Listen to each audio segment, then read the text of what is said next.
What if I told you that one of China's largest deserts is quietly vanishing from satellite maps? Not because of a natural miracle, but because humans decided to fight a desert and win? We usually think of deserts as permanent features of Earth, ancient, unchanging, eternal. But the truth is, some deserts are surprisingly young. And one of them, the Muas Desert in northern China, is now disappearing almost as fast as it once grew. How do you make an entire desert vanish? By planting a living wall of trees across a continent. The Muas Desert today, spanning about 42,000 square kilometers, roughly the size of Switzerland, became the face of China's desertification crisis. But it wasn't always sand. Only a few centuries ago, it was open grassland. During the Ming and Qing dynasties, forests were cleared for farmland and fuel, and relentless grazing stripped away the vegetation. By the 20th century, the soil itself began to drift away in waves of dust. Each spring, storms from Muas and nearby deserts drifted hundreds of kilometers south, turning Beijing's skies orange and forcing schools and airports to close. It wasn't constant, but when the storms came, they blanketed entire cities. Desertification was costing China nearly $7 billion every year, a growing ecological and economic threat. The losses went far beyond crops. Sand buried roads and railways, damaged infrastructure, and filled hospitals with patients suffering respiratory illnesses. Some economists estimated that northern provinces were losing nearly 1% of GDP annually to encroaching sand. The cost of doing nothing had become unbearable. In 1978, the Chinese government launched one of the most ambitious environmental projects in human history, the Three North Shelter Belt Program, better known as the Great Green Wall of China.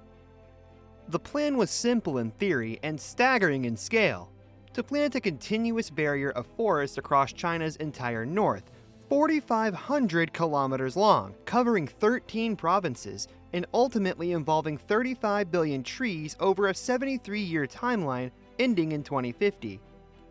That's longer than the Great Wall itself, and designed not to keep enemies out, but to keep deserts from spreading in. Scientists devised a three-layer strategy: fast-growing pioneer species to stabilize sand, slower-growing permanent trees for long-term canopy cover, and native grasses to knit the ecosystem together. Tree spacing and grid layouts were calculated using wind tunnel experiments to maximize resistance to erosion. Common species like Salix samophylla and other poplars were selected for their resilience in poor soils. Over decades, a literal green army of seasonal workers and farmers carried out the work, sometimes paid by the tree, sometimes organized by local cooperatives. Planting became a national duty. Even during economic reforms and leadership transitions, the effort never stopped. Among those millions was Yin Yujin, a young woman living on the desert's edge in Inner Mongolia. She began planting trees by hand around her home in the mid-1980s. Her neighbors told her the sand would always win. But over 30 years, she transformed more than 11,000 acres of dunes into thriving forest. When sandstorms buried her saplings, she dug them out and replanted them the next day. Her hands cracked from carrying buckets of water across dunes. Officials initially dismissed her as naive, until her first grow survived a decade. By the 2000s, neighboring families sought her advice. Today, in her 60s, she still plants trees, now joined by her children and grandchildren. She wasn't alone. In Jingbian County, Guo Chengwang began his battle in 1984 with a single shovel and 600 yuan. Over 3 decades, he and his family transformed 3,000 hectares of barren dunes into forest. When he passed away in 2018, his son and grandson continued the work. Stories like theirs played out across thousands of villages, individual acts of defiance that, collectively, rewrote the landscape. 4 decades later, the operation looks very different. China now uses AI-guided planting vehicles that determine the optimal depth for each seedling, and seed-firing drones that can sow thousands of trees per day over terrain too harsh for humans. GPS systems map soil and wind exposure, while satellite imagery and machine learning models monitor forest health in real time. Smart irrigation networks adjust water use automatically based on local moisture. The technology represents a dramatic evolution from the early days. In the 1980s, workers planted by hand, hauling saplings across dunes, and survival rates were often below 30%. Today, success rates exceed 85%. Drones identify ideal planting sites using thermal imaging and soil sensors. Automated vehicles adjust planting depth in response to wind data, and satellite systems detect stressed trees weeks before symptoms appear, allowing rapid, targeted replanting. What once took a village a month can now be accomplished by a small crew in days. By 2024, over 82% of the MUAS region showed significant greening. Satellite analysis revealed a 69% reduction in desertified land since 1986, and vegetation coverage has risen from 66 to 84%. Across northern China, more than half of all treatable desertified land has already been rehabilitated. For the first time in centuries, dunes that once advanced toward Beijing are in retreat. But that success hides an uncomfortable paradox. Trees need water, and in the MUAS region, there isn't much to spare. A single mature tree here can consume up to 300 liters of water per day during the growing season. Multiplied by billions of trees, that demand has pulled groundwater tables sharply downward. Some wells that supply communities for generations have gone dry. Farmers in parts of Inner Mongolia now face a painful dilemma: keep the forests alive or preserve their remaining water. Scientists have begun warning that China may have traded sand for water scarcity.